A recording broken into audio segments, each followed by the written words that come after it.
کمال وظیفہ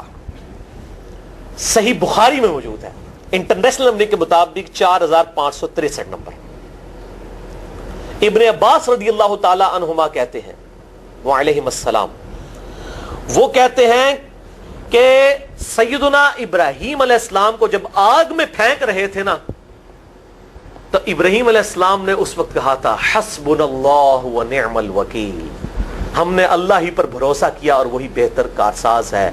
اور تمہارے نبی صلی اللہ علیہ وسلم کو بھی جب مصیبت اور پریشانی آتی تھی وہ بھی پڑھا کرتے تھے حسبنا اللہ ونعم الوکیل، ہم نے اللہ ہی پر بھروسہ کیا اور وہی بہتر کارساز ہے۔ اس کے بعد وہ شعر جو بنا دیا نا، نعم المولا و نعم النصیر، ویسے الگ سے آیت ہے،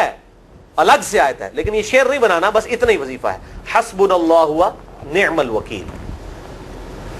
اور یہ جو انہوں نے کہا کہ نبی صلی اللہ علیہ وسلم بھی یہ کہتے تھے، اس کا ذکر الحمدللہ قرآن میں بھی موجود ہے، اس سے بھی بڑھ کر سورہ آل عمران کی 173 نمبر آیت میں ہے کہ جب نبی صلی اللہ علیہ وسلم اور اہل ایمان کو یہ خبر پہنچی کہ کافر ان کے خلاف سازشیں کر رہے ہیں، تو نبی اور اہل ایمان نے پکارا حسبنا اللہ و نعم الوکیل۔ تو حسبنا اللہ و نعم الوکیل قرآن کی آیت بھی ہے، اور یہ ہے وہ آیت، وظیفہ قرآن میں آیا ہوا ہے، یہ آل عمران 173 اور صحیح بخاری 4563۔ اور مجھے بڑا وجد آیا کہ ابراہیم علیہ السلام کو جب آگ میں پھینکنے لگے تھے، انہوں نے اس وقت اللہ کو ان الفاظ کے ساتھ پکارا حسبنا اللہ و نعم الوکیل۔ اچھا، یہ جتنے بھی وظیفے ہیں نا میرے بھائیوں، ان کا فائدہ اسی وقت ہے جب آپ کو ترجمہ بھی ان کا آتا ہوگا، ورنہ آپ روزانہ جتنی مرضی تسبیح کھینچتے رہے کوئی فرق نہیں پڑے گا۔ اس لیے میرا ایک پرسنل مشورہ ہے کہ جب بھی یہ وظیفے پڑھے نا آپ، اردو ترجمہ بے شک آتا بھی ہو رہا ہے، ایک دفعہ اپنی زبان میں اس کو ریپیٹ کریں، یعنی آپ پڑھیں حسبنا اللہ و نعم الوکیل، میں نے اللہ ہی پر بھروسہ کیا اور وہی بہتر کارساز ہے۔ آپ دیکھیں یہ صوت القرآن چینل میں جب وہ عربی چل رہی ہوتی ہے، جیسے ہی وہ مراج الدین خان کا ترجمہ شروع ہوتا ہے نا، کیسے کب کبھی تاری ہو جاتی ہے، کیونکہ وہ ہماری زبان میں بات ہو رہی ہوتی ہے نا۔ ابھی ابھی تو نہیں قیام اللیل میں رو رہے ہوتے، ان کی زبان میں بات ہو رہی ہوتی ہے، اپنی زبان کا اثر ہوتا ہے۔ اسی طریقے سے آپ لا الہ الا انت سبحانک انی کنت من الظالمین، یا حسبنا اللہ و نعم الوکیل، یا حی یا قیوم برحمتک استغیث، جو بھی وظیفے پڑھیں نا، ایک دفعہ ان وظیفوں کو جب آپ الگ سے دعا مانگ رہے ہوں، اس وقت اس کو آپ اپنی زبان میں بھی دہرائیں۔ اور اس کے لیے کوئی تسبیح نہیں کھینچنے کی ضرورت کہ آپ نے اتنے 100 دفعہ پڑھنا ہے، تسبیح تو ویسے ٹھیک ہے، وہ آپ استعمال کر سکتے ہیں، لیکن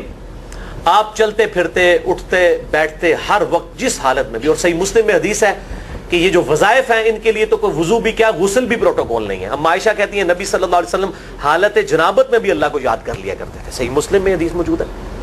جنابت والے چیپٹر میں ہر حال میں اللہ کو یاد کرتے تھے۔ اور جو قرآن میں بھی دعائیں یا اذکار آئی ہیں نا، جب آپ حالت جنابت میں بھی اس کو کریں گے نا، تو اس پہ قرآن کا حکم نہیں لگے گا۔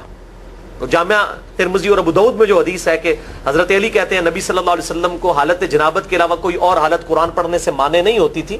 تو اس سے مراد قرآن کی تلاوت ہے۔ اگر قرآن کی دعائیں جیسے ہیں بسم اللہ الرحمن الرحیم، یہ بھی تو قرآن ہے،